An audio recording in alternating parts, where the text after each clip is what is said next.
As we pivot into Europe, we want to look at some of the high-level data that's recently come out. It's really only come out across the Eurozone aggregate, as well as, when you look at Germany and France, and we want to hone in on some of those and what that looks like going forward. So when you look at the Eurozone aggregate, inflation still remains at 5.3%. As you see, construction output slowing down further. CPI month on month, slightly down, but again, not where it was, because when you look at PPI, you saw a bit of an acceleration. We've started to see a little bit of a run up in general. But then when you look at the Eurozone composite, so it was expected to be at 48.5, firmly in contraction, but it came in at 47. And that's the bigger slowdown that we saw coming. And we thought it was going to be driven by the slowdown in services. Now, the manufacturing had an increase as we were expecting from 42.7 to 43.7. But as we said, it was going to accelerate, but still be deeply in contraction. And we don't see that changing in the near term. The bigger surprise we had was we expected services to slow. It was expected at 50.5. We thought it was going to be right around 50 or slightly into, 49. Came in at 48.3. That's a meaningful drop when you consider where it was, and it shows that acceleration to the downside, which we've been seeing. Consumer confidence was expected at negative 14.5, came in at negative 16. So again, the consumer's also struggling. Germany PPI month on month was expected to be down 0.2, came in down 1.1. That is a positive, but when you look at August, we do see a little bit of that reversal. Likely it's still, even with the increase, likely still to be negative, which is a positive when you think of where inflation is going. Manufacturing PMI was expected at 38.8, came in at 39.1, again, in line with our expectations of a slight increase, but still deeply in contraction. Service PMI was expected at 51.5, came in at 47.3. So again, we were expecting that drop. That is a huge drop. So then the composite, which was expected at 48.3, came in at 44.7. So you're seeing that meaningful drop, which is what we've been saying is the services and consumer are weakening aggressively through August, and we don't see that changing in September or really through the rest of the year.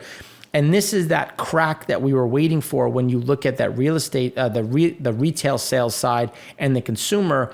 We see something similar, not at the same pace, but something similar happening in the U.S. France retail sales came in negative 2.1%. Manufacturing expected at 45, came in at 46.4. Similar. Services expected at 47.5, came in at 46.7. French composite PMI came in at 46.6, well below expectations. Again, all driven by the service side, which is where we see the problems. Composite PMI altogether, monetary policy works with a long and variable lag. So again, this is where you're starting to see the impacts, but there's still some of this back and forth, which we're going to show in a minute on where rates are, where inflation is, and the pressures that are going to continue to come through.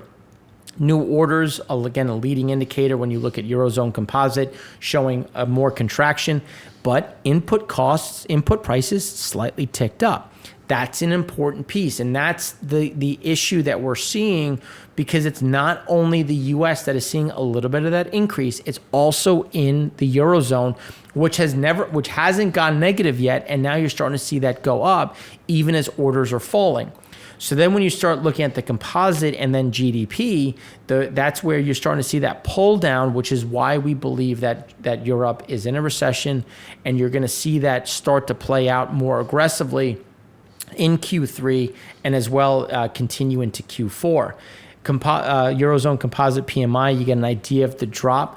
And then Germany, you get the level of that decline. Now, the problem is Germany is very much tied to China in terms of they're a big buyer of their exports. And with China struggling and unlikely to continue to buy at these levels, as we've talked about imports, exports, that's going to keep that lid and that pressure on what is happening and the activity that is happening within the German markets. Retail sales in France continue to drift lower. And again, the trend is moving down in that negative route, which is what we're seeing elsewhere. Now, it's the rate of change. What does that channel look like? Is it shallow? Is it deeper? In the US, it's shallower, but still trending in that level, where in Europe, it's accelerating a bit more to the downside.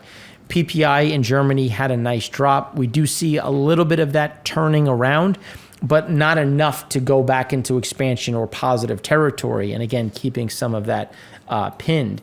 When we look at registrations of business and the declaration of bankruptcies, you're starting to see a little bit of that kind of sideline piece where you're seeing bankruptcies starting to accelerate, which should put a bit of a headwind into jobs, into hiring, and the declaration of bankruptcies are accelerating, which again leads back to what we were talking about when we've been discussing additional pressure points and additional slowdowns in that recessionary backdrop. Eurozone construction output kind of tracking where we were in 22. And then annual inflation, you're seeing in July of 23, the EU is at 6.1%. Way too high, which is why we've been saying the ECB has no choice but to continue to raise rates. Because even as you see this slowdown that's happening at an accelerated pace, they kept rates negative for too long, and now you have to take a lot of that liquidity out. And that's why, even though the people will point to M1, M2, you've had negative rates for so long, you've had so much money injected, it's going to take time to see that whittle down. And the Eurozone service PMI, as we've been saying, signals that recession.